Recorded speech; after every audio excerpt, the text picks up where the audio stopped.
5 stars. It's your boy Burgin back for your favorite segment of all of Tide and Tigers. Got some interesting ones this week. This to me is one of them is really going to put a knife in this side of chance and bring back some bad memories. But with the All-Star game being this last weekend, I wanted to pick my 5 best All-Star events. This is not the games, but just the events they do outside of the All-Star game. And this is not the current form that they're in now, because I know a lot of people are upset with some of the way things are happening in some of these events. If these events are done the right way, what are the top 5 events? Number 5, it's one they used to do, they don't do very much anymore. The obstacle course of the NFL. That used to be one of my favorite things to watch, is these linemen, these running backs going through all these different courses as fast as you can, catching a football, knocking over. They need to bring that back. The NFL needs to completely change the Pro Bowl and get back to some of their old ways. And we'll get to another one they're missing out on too. Number 4 is the three-point shootout.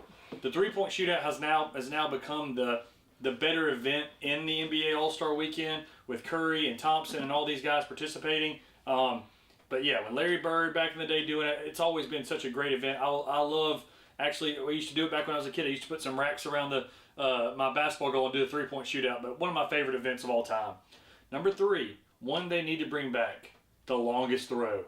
I used to love watching the NFL Pro Bowl weekend when these best quarterbacks were throwing the ball as far as they can. Because I really want to know how you see it in the game, but you really see it outside the game. I think some of these guys can throw 80, 85 yards now. I just really think the way and the strength of these guys are, like, I would love to see the best quarterbacks letting it rip and seeing how far they can throw the football. Number 2 is the slam dunk contest. In the 80s, 90s, it was the best event in sports, and it wasn't close. Now, nobody wants to do it. Trying to figure out what new dunk to do that hasn't been done yet. Man, if we missed out on LeBron and Zion and all these great dunkers not doing it. The dunk contest is one of the greatest contests of all time. They need to rev that back up. And not only do the dunk contest, but also the home run derby. The home run derby this weekend, Cal Riley won it. Shout out to him. But no offense, Jazz Chisholm was in the home run derby. He hit 3 home runs. You look back at the 2000 All-Star Game home run derby that was in Atlanta, King Griffey Jr., Sammy Sosa, Chipper Jones. The list goes, I mean, it was some of the best home run hitters of all time. And I wish that every year the best 6 would do it. Get Shohei out there, get Judge out there. Get the real guys that are really hitting bombs and some of the best players. That's what's going to bring it back to its peak. So that's my top 5 on All-Star events. We're doing rivalry games. We're doing a lot of the college football talk on all the best games of this next year. I want to talk about the games that never happened.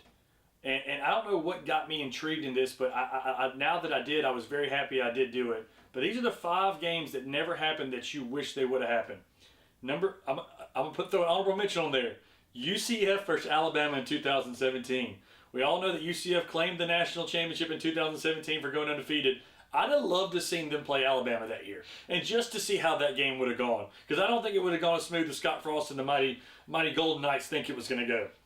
Number 5, USC versus LSU in 2003. Both teams claimed the national title.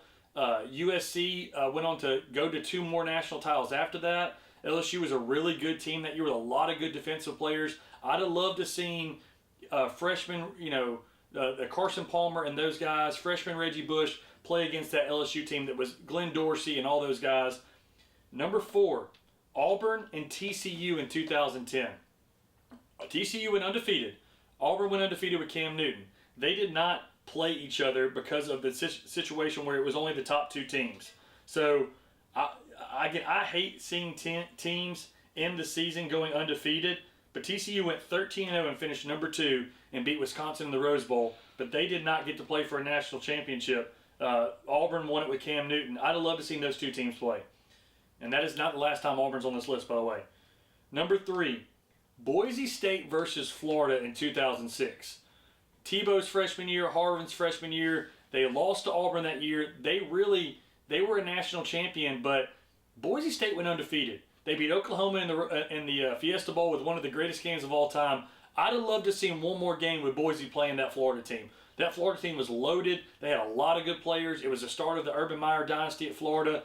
But I'd have loved to see Boise State get a shot. With all that trickeration and all those, Chris Peterson, what a game they had and what a season they had. That's why the playoff is so important now. Here's where Chance is going to get really upset with me, but I have reasoning behind it. Number 2, Auburn versus USC in 2004. Auburn goes undefeated, wins the Sugar Bowl, goes probably one of the only, if not the only SEC team all time to go undefeated and not win a national championship. USC went on and played, I believe, Oklahoma, and absolutely destroyed them. It was like 55-19, if I remember. Mm-hmm. And the whole time I'm thinking to myself, man, if they would have played Auburn, it would have been a much different game. But Auburn did play them the year before. They went out to Southern Cal. I don't know if you remember that, Chance, but they played USC the year before, and they did not win. So I don't know if that had anything to do with the fact that they didn't play the next year. They won. Oklahoma was undefeated. USC was undefeated. So there were 3 undefeated teams. But, man, I thought Auburn with Carnell, with Ronnie Brown, Jason Campbell, Lee Guess, they had the team to beat USC. And that year that USC went undefeated and absolutely killed Oklahoma. That was the worst part about it, is that they destroyed them, and Auburn was sitting there undefeated like, man, we could have given them a better game than that. Number 1, Nebraska-Michigan 2007. Charles Woodson wins the Heisman. Nebraska goes undefeated. Michigan goes undefeated. They don't play each other. That, to me, I look back after that year, and I'm like, my gosh, what a game that would have been. Scott Frost was actually the quarterback for Nebraska that year. We mentioned him earlier with UCF. That would have been an incredible game. I'd love to see Woodson play that Nebraska team. Nebraska coming off, 2 or 3 national championships in 94 and 95. That would have been a great game. That's why it's number 1 on my list, because Auburn played USC the year before. We did get to see somewhat of a preview of that game, and that's my top 5. Chance, you got any comments on anything? Was that pretty much a good list for you? I think USC probably would have beat Auburn in that matchup anyway, so it's fine that it didn't happen. Very disappointing in you. Oh, I'm supposed to rage. Yeah. We're raging here because college football's not back, but it will be soon here. Burgin, 5 stars. Titan Tigers.